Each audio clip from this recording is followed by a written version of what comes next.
Hey guys, this is Savannah from earthandwater.co. Today I'm here with Ellen Patricia, MAPCC.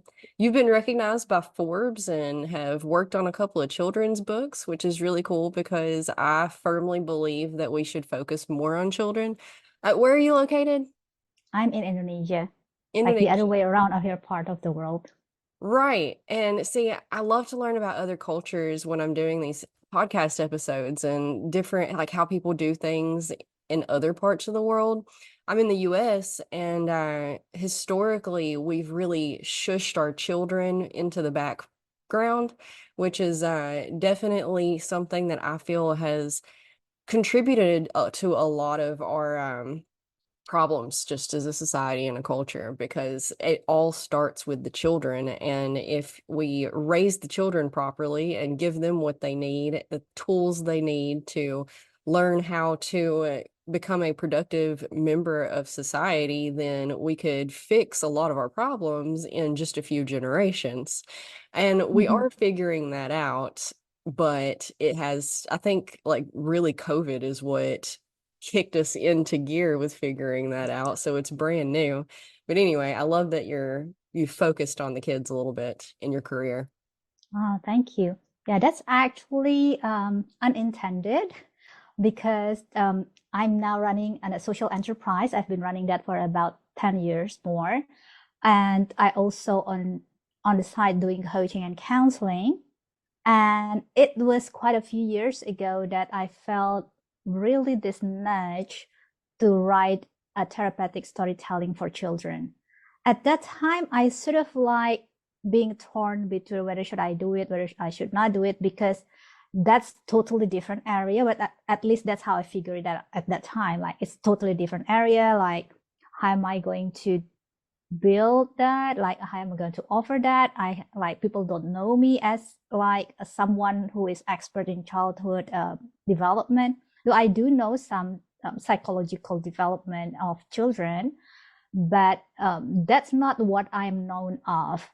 So what was helpful for me at a time is actually I have this, I would say, habit.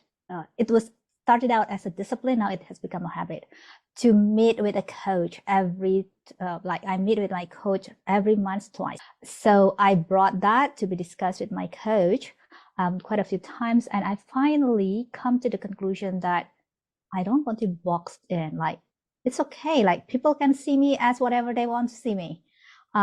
If they need to create a new box to fit me, then so be it.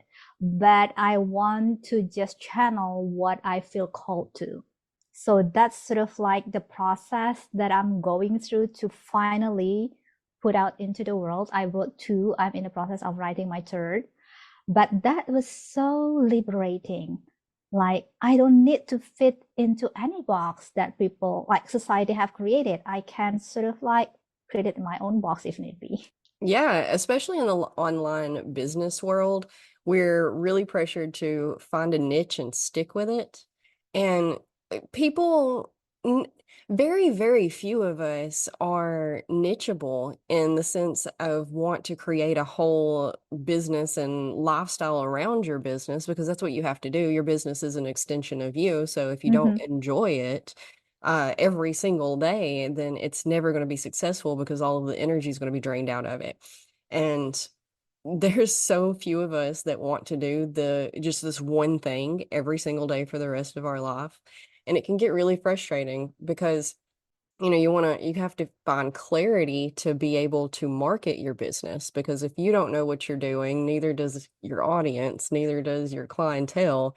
So yeah, no, it's getting better. I think that we are starting to realize that we are these complex individuals, and it's okay to be a little complex in your business and whatnot. Yeah, yeah.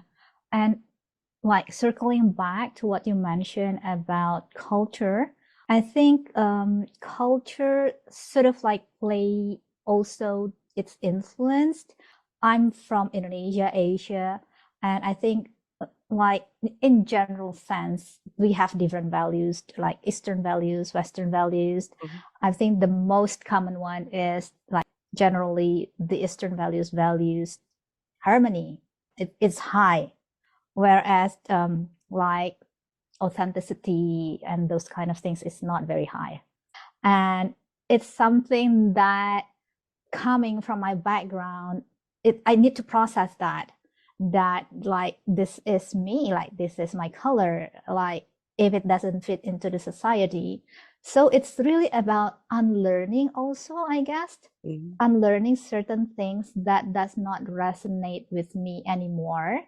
I'm not saying right or wrong. I am saying that it's not resonating with me anymore, and to embrace what really resonates with me and what really helps me to move forward and just channel what is within me. So yeah, that has been a very interesting journey. It's funny that you bring that up. I read a article just the other day that was talking about Eastern values versus Western values in this exact like framework, and how Eastern cultures do value the whole over the individual. So everybody's a lot more keen to pitch in and help where they're needed and fill in the blanks of what's needed. Whereas Western culture, we're so individualized and focused on individuality that we're losing the aspects of the whole, and therefore we all suffer for it. Yeah.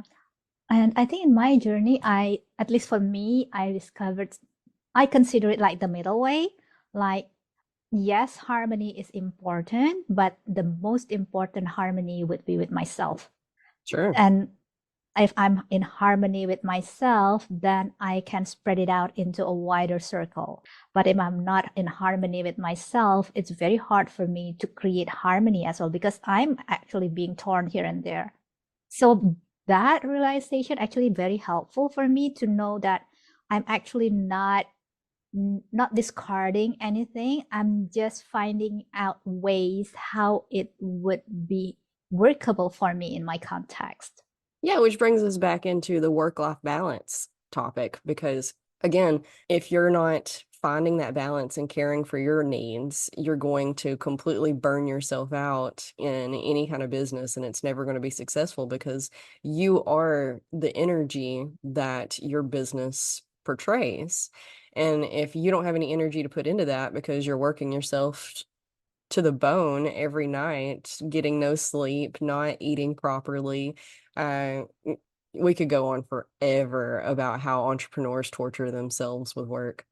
Yes, yes. And like for me, for example, like now it's 10:30, like now it's already 10:42 my time, PM. It's like late night. But that's how I manage my energy because I'm not a morning person. You So so my morning is actually I dedicate it for me and for my family.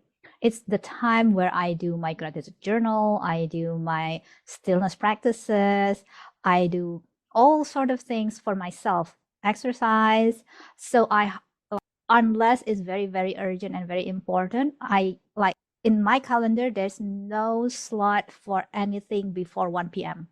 Only after 1 p.m. like I'm available for other people, but before that like I'm available for me and my family only.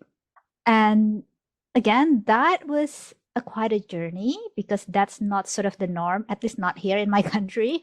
That's not the norm. Well, my people will just work from morning until late afternoon. That evening is actually resting time. hmm But I'm just so grateful. I think my husband is very supportive. I have very understanding child as well. We have one son, 19 years old. So they sort of like understood me and being able like willing to accept this is that this is the wife and this is the mother that they have and just so happy to adapt. And I think in that sense I count myself fortunate, uh, but also, I guess there's a piece of being clear of what I want and what I need. Like, what is it that I really need in order to thrive? Being me, like my style will not be workable probably for other person, but it works for me. So really getting clear on what really works for me and like stand on that, I find that very, very helpful. And people, again, we talk about clarity in business and whatnot. Everybody knows that to get what you want, you have to figure out exactly what that is. And I think most of us get stuck on these grand things like, oh, I want X amount of money, I want X amount of vehicles, I don't know, like material goods and whatnot. And it took me a really long time to find clarity because you have to formulate it around who you are and what you value and what you need to thrive. So my clarity list of what I wanted went from being able to take care of like I was when me and my husband have been together for 15 years, and Oh. the first 5-ish or so years I was the breadwinner. So I'm the one that made the money that paid all of our bills and bought all of our food and did all of our extracurricular activities and whatnot. And then when we started having children, that flipped and I stayed home with them and he became the breadwinner. And that was a really hard transition for me to go Mhm. from being the one that provided to allowing him to care for me and the child and him and, just all the things. So for a long time, my business goal was to make enough money to where he didn't have to work if he didn't want to. And, Mm. that a goal like that is great and all, but if that's all you're laser focused on, then you're probably going to burn yourself out quicker than you can provide or like meet that goal. So, but I found as I've gotten older and I guess wiser, I don't know, my goals nowadays are I want the freedom to be able to go to every sports function my daughter has. I want to be able to go to their school functions. I want to be able to take a nap anytime I want. I want to be able to just take a step back for a week at a time if that's what I need to help with my grandmother and take care of her. And, just the it really shifts when you start letting go of these material things that everybody Mhm. tells us that we're supposed to be striving for. Oh, you need X amount of subscribers, you need this many followers. No, I think actually what you need is to be a good the best version of yourself that you can, in the sense of a good wife, a good mother, a good daughter, a good sister, a good friend, because at the end of the day, we think we want XYZ material, whatever, whatever, but every single one of us really just wants to be loved, to have the people we love around us, to have the space and opportunity to spend time with them and experience things together, eat good food. Yes, definitely. I resonate a lot with what you said because before I am in this field, I'm now in a coaching counseling field and personal development field. I was actually in architecture field. My first degree is actually in architecture. I got my first master degree in architecture. So counseling is actually my second master degree. And I worked in architecture for quite a few years. And actually, here in my country, I'm not native. Like my grandparents come from different country, so I suppose they have to work hard, like being immigrants coming here, and that's sort of being passed down. I would imagine to my parents. I mean, both of my parents, their parents also immigrants, so it's sort of like being passed down to me as well and my sibling. And like being like work hard is very high valued in our community. It's sort of like not being said, but everybody knows. And there was a time in my life whereby good life or like worth actually equals achievement Mhm. and acknowledgement and those sort of things. And at that time, I'm still living by that value. And what it cost me is it made me pursue that and value that much more than I value myself.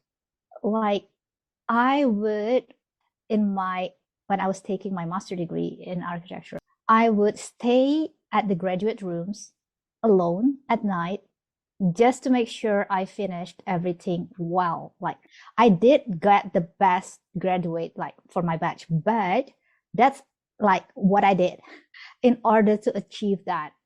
which is, I would say, horrific. Like, if I'm remembering back, like, I wouldn't do that again anymore.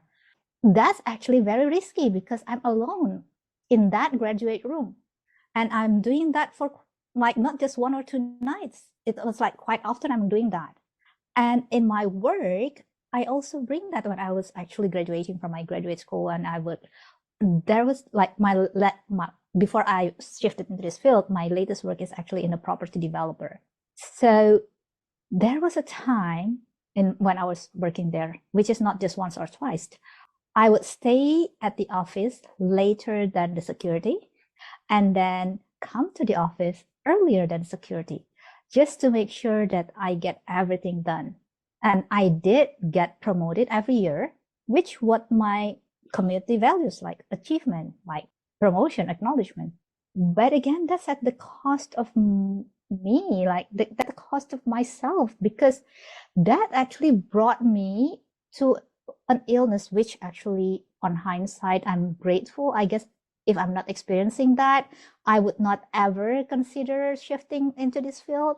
So at that time, because I was living with a lot of stress, because it is very stressful to do all those things, to keep running and running and running.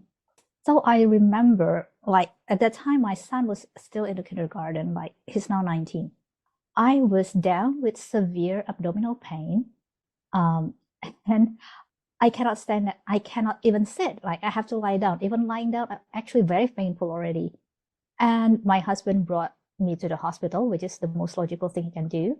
So the doctor ran tests, trying to find out what's wrong with me. And they cannot find anything wrong with me until such time they say they discharge me and they just give me a painkiller, and they only tell me, ma'am, I think you need to manage your stress better. There's nothing more that we can do for you here. So that's it. I was released from the hospital. And I guess that was the time, on hindsight, that was the time I sort of, because I know I'm actually a go-getter. Like, if I decided on something, I will like do whatever necessary to do that. But I do it differently now. But at that time, it was like me saying, there is no way I am going to allow myself to experience this again. Like, no way. Like, this is the first and this is like the last ever. So that's sort of brought me into seeking, which is amazing. Like, it took me quite a few years to find my way into this field. Like, I don't know how to manage my stress. Like, what should one do to manage the stress? Like, I cannot just say, okay, stress, go away, or I don't want to be stressed, and then it goes away. Like, what should I do? And again, it took me a few years to find my way here. And I guess, me being me, I don't want to just, I guess the easiest way would be go for counseling or therapy, which I took the harder way, which is taking a degree in master degree in counseling. So you went and got a master degree in counseling to figure out how to manage your own stress. That's wonderful. Yes. That probably added a lot of stress in the beginning. Yes, because I'm taking my second master degree while working. So because I didn't know better, like I want to find out, but I didn't know better. But I guess what the knowledge helped me is to see opportunities, because at that time, like, counseling therapy is not very widely known in my country. At that time, it was like over a decade ago. So it was a 2 years program. So after I took the first year while working, then at the time I decided this is something that actually I can do a lot of things, like many things I can do here. And I quite like the field. So after discussing with my husband, he agreed that I would resign. So I tendered my resignation. But interestingly, my pattern continues. In my second year, which is I'm not working anymore, I went to every workshop I could, every seminar I could. I attended every discussion that I could. Like, I'm still on the run. It's just on different field. And on hindsight, I learned that knowledge does not really change me. Like, knowing things does not change me. Like, I still continuing the pattern. I'm just doing it on a different field. Mhm. What really got me changed is when I started to work on myself, not just like collecting knowledge, but put the knowledge on myself and try to mold over it and work over it and unlearn, relearn, learning things like that was really creating the change. So, like, there's a lot of things that I've discovered along the way. Yeah, implementation is the hard part. We can know all of the things, read all of the books, but if we're not translating that into the doing part, there's this quote. It says, "To know and not to do is not to know," because you can read all the books and you can know all the things, but until you start implementing it and experiencing it and benefiting from it, then you're going to unlock a whole horde of new knowledge about that thing that you couldn't get from a book. You have to get it from the doing. But yeah, Yes. we carry our patterns everywhere we go. And stress is it's like it's the number one killer, or if not, I was gonna Google it. I don't know. That'll take time, so I'm not gonna do that. Stress is either it's one of the top killers if it's not the top killer. And that's why most of most of my coaching and counseling I do, people come to me for XYZ, but we spend a lot of time on their stress because that is the number one factor in across the board giving them issues, and most of the time they don't even understand it. They don't even know that that's the thing causing it. Yes, yes, totally true. And I can resonate a lot with that because, like I said, I've been there experiencing this illness that the doctor does not find any medical Mhm. root cause. And he only told me to manage my stress better. And he just left me at that without letting me know how to do that. And I Mhm. was like figuring out my way into finding out how do I manage my stress, which is actually that really what got me into this field. Like I would say it's quite ironical that I have to find a few years, like I need a few years to just find out ways to manage my stress.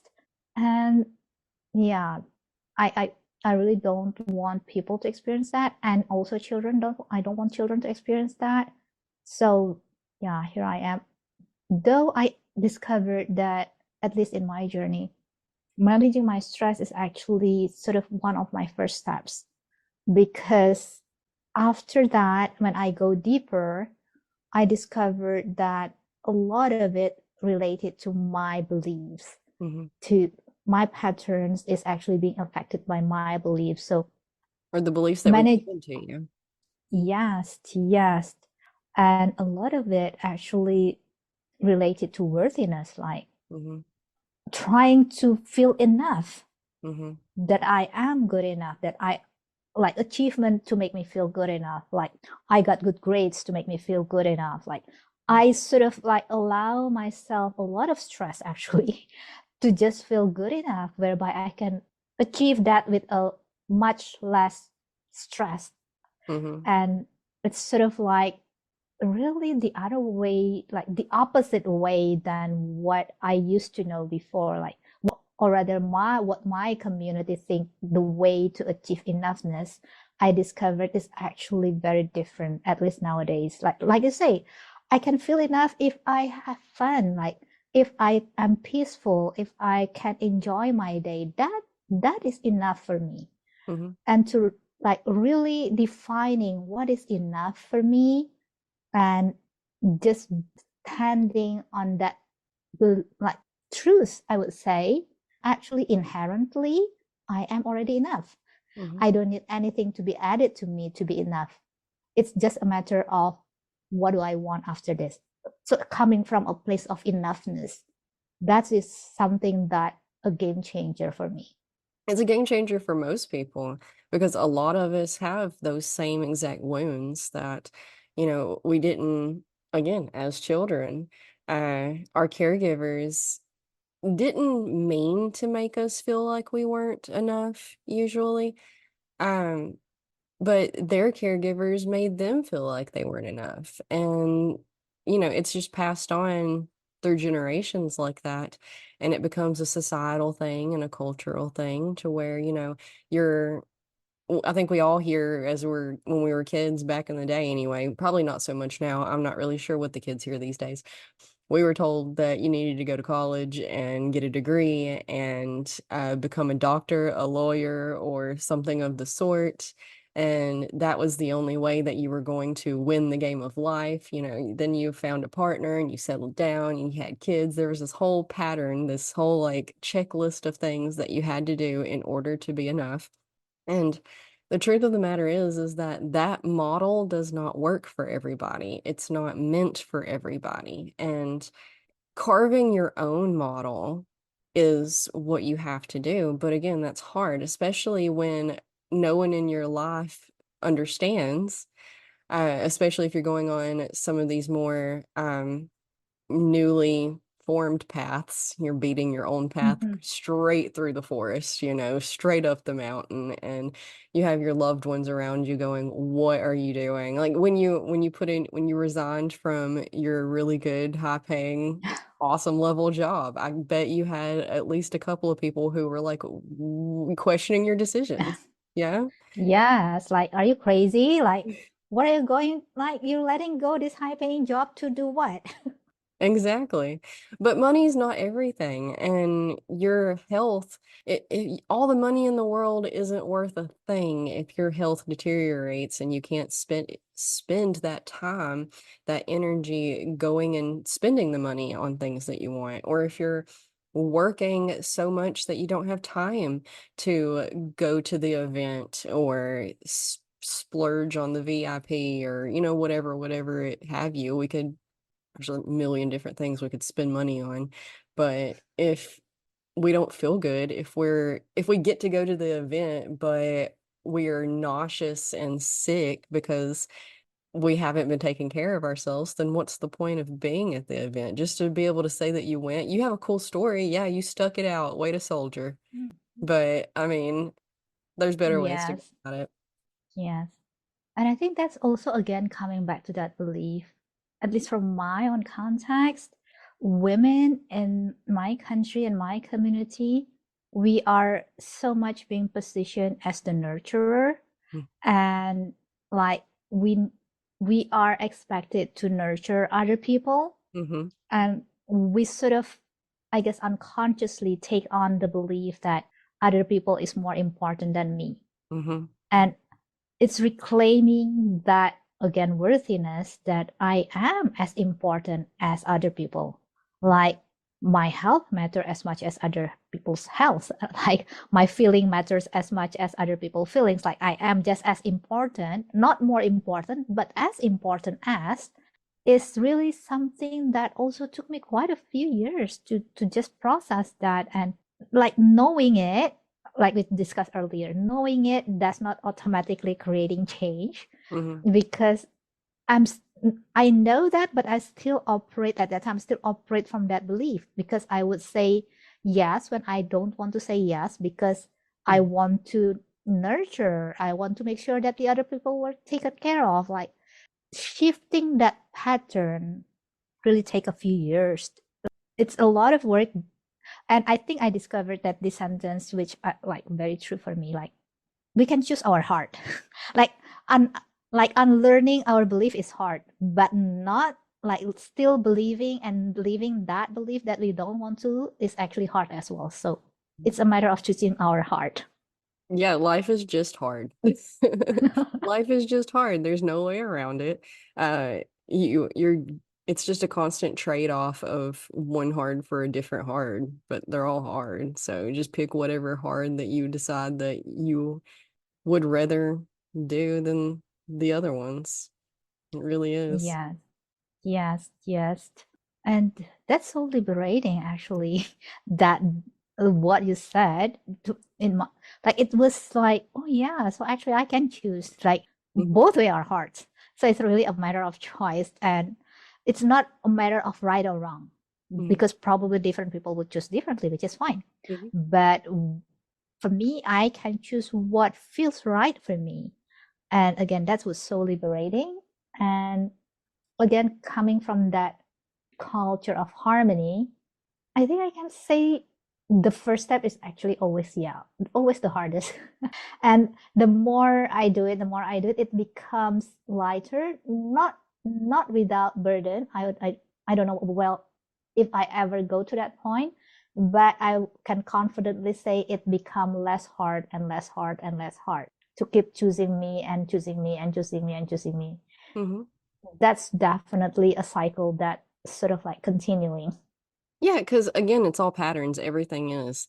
And once you start choosing yourself, all of the consequences of that, because there's consequences to everything. And most often, the consequences of choosing yourself come from the dislike of that from other people, not because, they don't realize that you're choosing you so that you can be healthy, so that you can help them more. They just think that you're being selfish.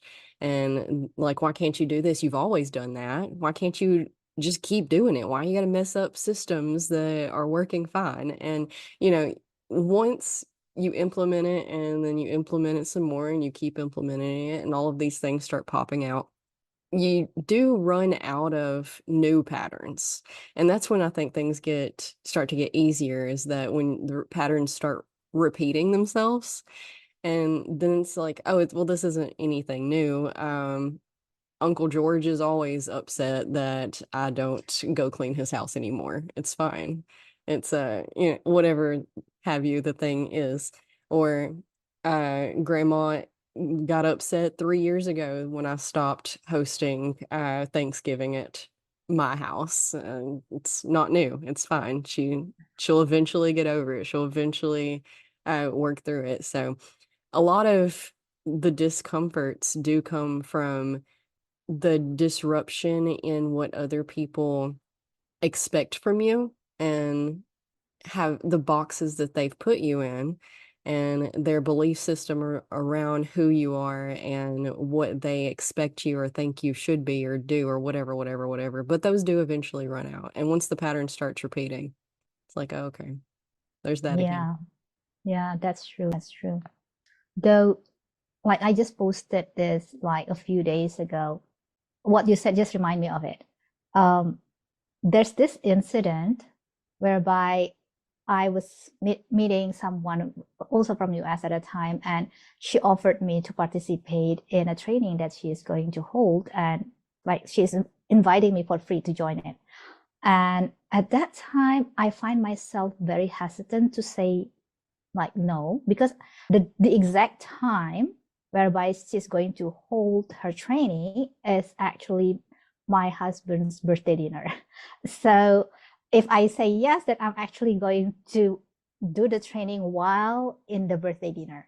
Okay. But So you can have both. yeah, That's good.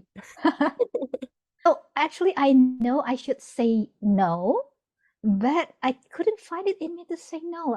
And I find myself saying yes. Thankfully, the other person like sensed my hesitance and like asked me to really think again. Like, if you really cannot do it, it's okay. You can say no. Then when she's it helps me to like, oh yeah, what am I doing? Like, I sort of didn't realize what I was doing until at that time decided, and like, yeah, what am I doing? I should say no. Then finally I said no. But what really intrigued me at that time is, what am I, because this is very recent, like, what am I doing? I know myself. I've come a long way in like choosing myself. I come a long way in putting boundaries. I've come a long way in saying no, developing my ability to say no. So what's happening with me? Like, what's going on? So that got me intrigued, and I got some processing that I usually do. Then finally I discovered a root cause. There was a recent incident in my work prior to that, before she asked me to join her training. There was an incident at my workplace whereby the incident triggered a very deep sense of rejection in me. And I discovered after some processing that that incident, whereby it triggered a deep sense of rejection in me, sort of created a setback in my ability to say no. So that like subconsciously, I sort of like try to avoid experiencing another rejection Mm. and trying to please other people. And at that time, what I'm so thankful is when I have that revelation, that awareness, I was able to say, okay, so Ellen, you are actually having this side. And I just take a deep breath and it's okay.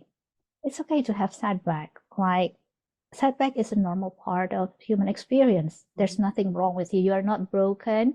You are like, you're okay. You're good. You're enough. You're worthy still. You're just experiencing setback. And that was a different, like a very, very different experience for me. Like to have setback. Again, I've been having choosing me, choosing me, choosing me, choosing me, and then I have setback. And I discovered that no matter how far I've walked in this journey, I'm not immune. There are going still like there still be things that can throw me out of my balance. And I think from that experience, I learned to, even in that moment, to just like stand on my enoughness. It's okay. I'm still enough. I'm still worthy. Like setback does not have any effect on my worthiness. So that was quite something that I think I celebrate going into the end of the year. Absolutely. Yeah, we all fall into that. That is definitely a normal human trait. We don't realize how deeply ingrained these programs are in us as children. It's you take a child and more or less they will believe the world works exactly how you tell them it works. And it's not until when we go through all these experiences later and we heal this thing. Well, first we have to identify that it is a thing. We didn't know that it was a self-worth issue until the stress caused sickness. And then, well, why am I stressed? Oh, it's because I'm working all the time. Well, why am I working all the time? Oh, because I have this deep-seated need to be enough. Well, why don't I feel like I'm enough already? Oh, it's because of that. And so you heal all of that and you rework all of these beliefs, and then you decide that you are enough and you get through there and you're doing it and you're doing it and you're doing it. And then something triggers that old programming and your mind goes, oh no, this isn't safe. Let me revert back to what is safe, because what we decided was safe as a child was to work and work and work and work and work to prove that we're enough. Like, oh, you don't think that I am? Well, let me show you by running myself into the ground. And it's, yeah, being aware that those are your patterns helps you climb out of them faster than you did. It took you initially, you said a couple of years at least to even figure out the basics. And now here you are, pretty much right after it happened. I'm sure you were like, wait, what? Why? Oh, and you just got to be aware of your own patterns. They are always going to pop back up, but they're going to get easier to deal with every single time. Yeah, I think that's really something that I'm taking away from that experience, that I may not get rid of it totally. It may still come up like every now and then, Mhm. but I know I can handle it. Like Mhm. I may have setback, but I can move forward again. And like you say, I can bounce back faster Mhm. every time. So that really gives me more confidence actually to to face whatever that's ahead, because that experience sort of becomes my milestone, I would say, that shows me what I am actually capable of now, even with setback. Yeah. And it comes, we have to flip that, because again, touching on earlier, it's easier like when your friend invited you and then noticed that you were hesitant. It's a lot easier for us to rework our needs and mindset and everything that we're trying to work on when we have that external validation, because all of us are programmed to need that external validation. And pretty much everything we've talked about on this episode today has, we have to flip it into an internal validation. We have to learn how to validate ourselves and figure out, Yeah, because people will argue with you. Though you'll think you figured out your life and what you want, and everybody and their mom will be like trying to tell you that you're wrong, and they'll confuse the crap out of you because they're like, no, no, because this right here and that right here, and then but what you that's why journaling is wonderful so that you can block everybody out for a second because you have to be aware that they're going to do this. Everybody's going to do this. They're going to because they have their own beliefs and thoughts in their heads by about what you should be doing because everybody's in everybody else's business. And so you have to figure out what you want. I want to be able to take a nap every day. I want the freedom to go to my kids' functions. I want to volunteer at the school. I want to go to all the field trips. I want to hit all the family functions. And then you write those down on, whatever it is for you, and I'm just throwing out my personal list, but they can be very vast.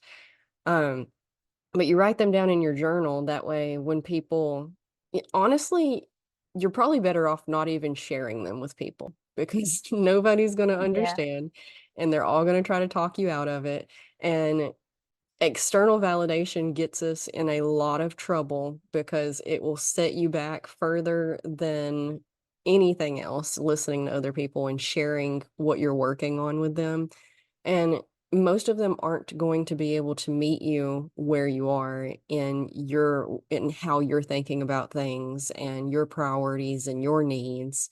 So it's honestly best to not even share them with people. But writing them down in your journal, if you do happen to share them with people and they confuse you and get you all kind of bent out of shape and worked up, then you can come back to your journal and be like, okay, X, Y, Z, D, B, A. All right, this is what we're focusing on. Validate yourself in that and if you need to work it out, like, well, why do I want this? Well, so that I can be a good mom.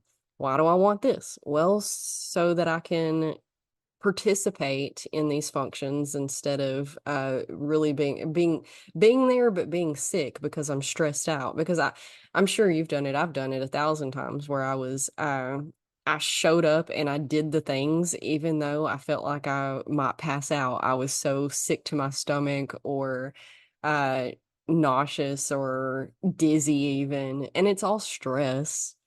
Mm-hmm. Yes, yes.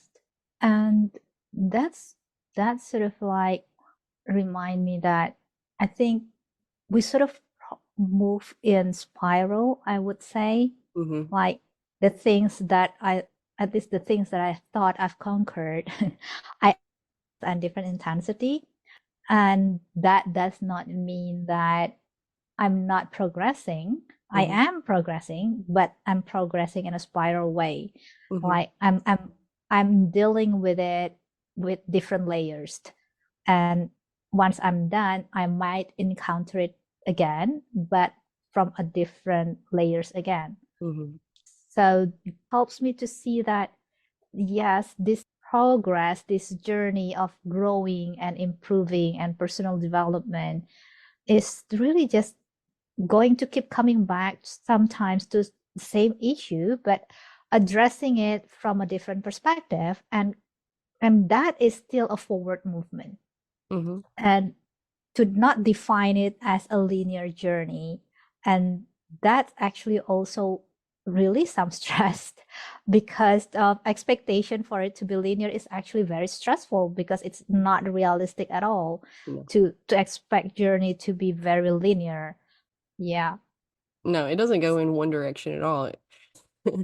You see all these memes nowadays that talk about it, which I'm so thankful for. I'm so glad that we are getting all of this information out there. This industry. I'm not sure. I'm not sure if it was this is all mostly new information that we're collectively figuring out together, or if a lot of it's been gate kept through the centuries, or if it's been there but hidden in like roomy poems instead of just plain speak. So we were confused. Yeah. I think it would be the later. already been there. I think there's nothing new that's with discovering. It's just that probably we're finding new language to express it. Yeah, and the internet has brought us all together. So, historically, the only information that you were privy to were the books and media and information that was available in your little hometown village. And if that was only 200 people and nobody had internet and TV was like, it was just whatever was on, you don't get to choose like you didn't get to choose like you do nowadays. It got us all really limited. And, libraries, even, that was the only way that you could figure out a lot of this stuff. And even then, you had to go to your local library and sift through all of the books and hope that the information's out there. And another thing I've found is that not all books are accurate. So, it just makes a whole conglomerated mess. But we're starting to straighten it out. Yes, yes. And I think experimenting is very valuable, I guess, in this kinds of situation because there's so many information, right? It's very hard to find out which one actually valid, or if it's valid, it might not be workable. So really, in my experience, having that experimentation mindset, oh, let me experiment and see how it goes, and be willing to, oh, it doesn't go as well as I thought, and then shift again and adapt again and experiment again until finding what works is really valuable.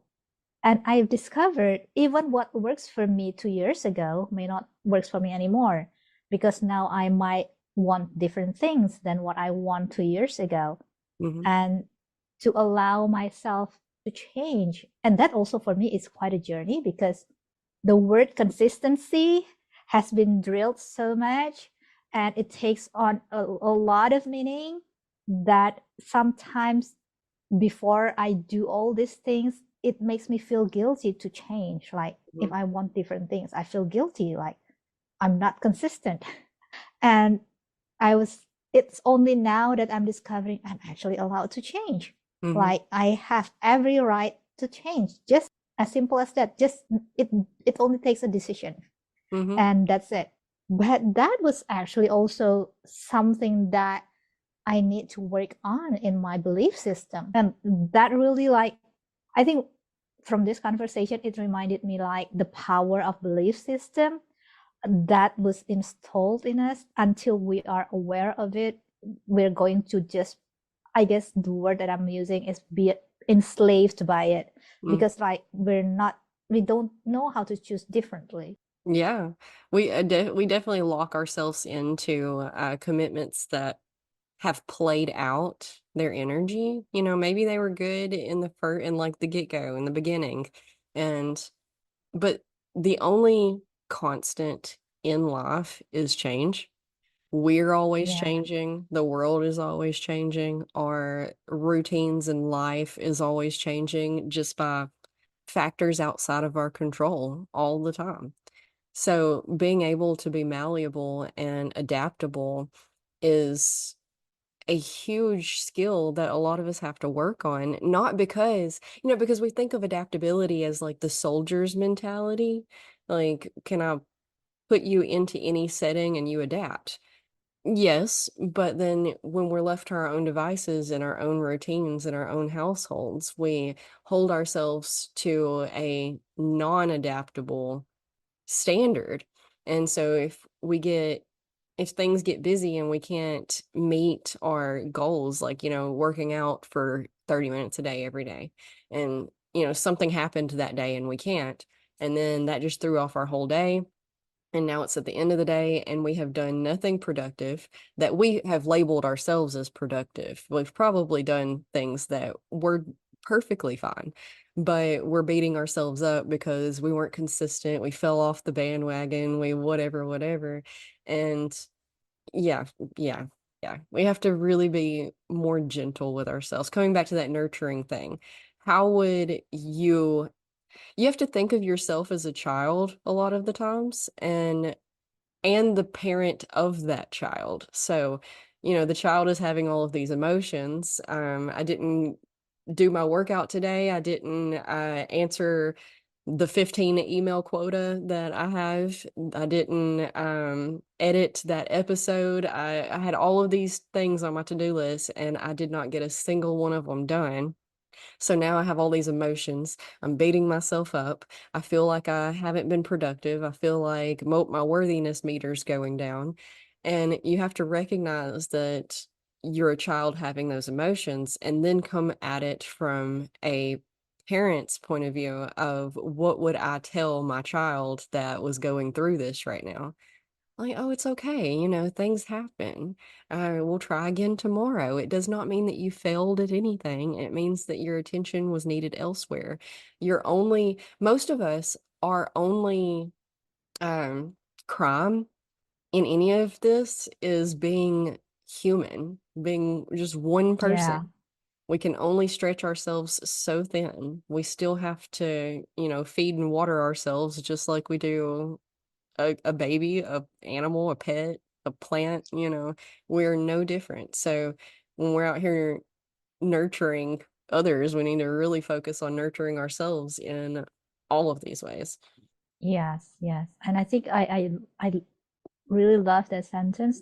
Our main crime mostly are being human, Hmm. like with a lot of limitations, and to just embrace that. And I think one of another game changer for me is to really thickening my ability to just trust and surrender in the higher being.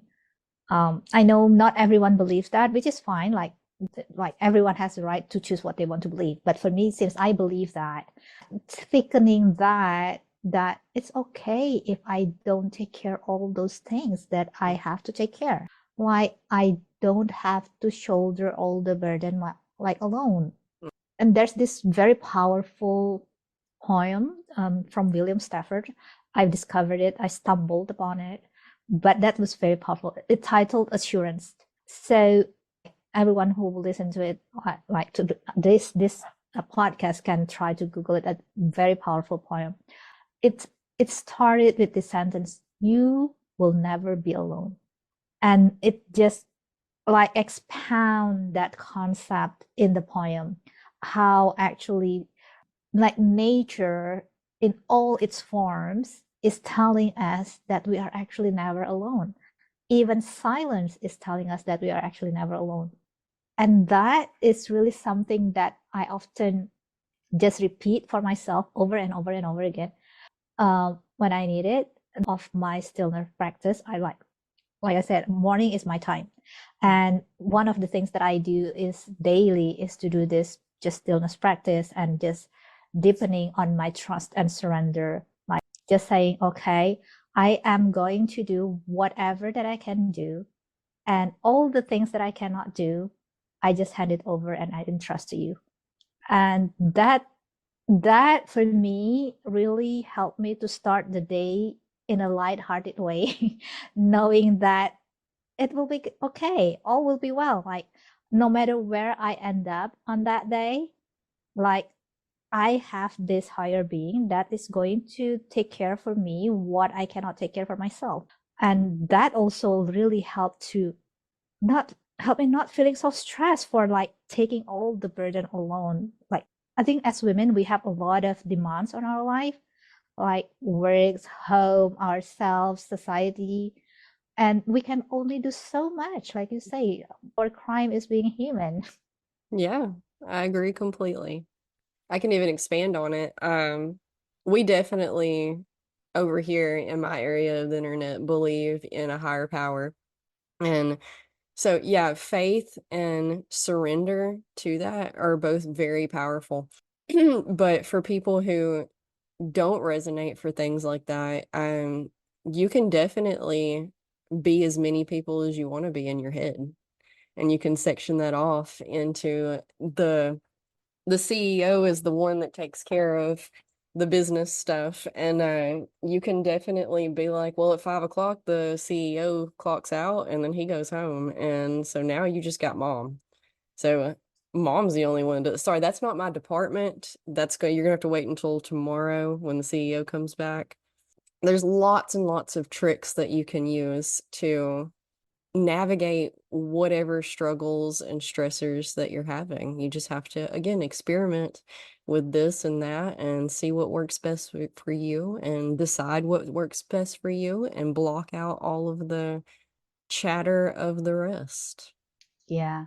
I think what sort of emerged for me from this conversation is there's so many things that once we have the self-awareness, then we have the choice to, okay, what am I going to experiment with? What technique, what approach, what strategy, and see what works for me, and then stick to it regardless what people say. Yeah, and then know when to let it go as well and when to rework things. Yes, yes, yes. Circling back to that adaptability. Well, this has been a really fun hour. We've touched on a Yeah. lot of things that if people want to expand upon, they can totally reach out to either of us and we'd be happy to expand with them. Can you tell Yes. people how to find you? Yes, definitely. I hang out on LinkedIn. My ID on LinkedIn is Ellen Patricia. I'm also on Instagram. My ID is ellenpatricia.world. I'm also on Facebook under Ellen Patricia. So feel free to reach out with just using either of the three platforms. Awesome. And I'll link those nearby. Thank you so Thank you much for so being much, here. Savannah. Yeah, I really enjoyed this. Thank you for having me. Absolutely. I've enjoyed it too. Big thanks to Ellen Patricia for helping us with this episode, and a big thanks to you guys for listening to it. Please rate, review, like, share, comment, whatever you can do. Helps us out a ton. If you'd like to support the continuance of this podcast, you can do so at patreon.com/earth and water. Sign up for just $5 a month and you get all the episodes ad-free, video format, unedited, as well as some classes, some meditations, all sorts of things in there. If you need any help with stress management or breaking down your patterns of self-worth and self-love and all the belief programmings that was given to us, then, reach out, let me know, and I'm more than happy to do what I can to help. Until next time, I love you so much. Thanks again for being here. Namaste.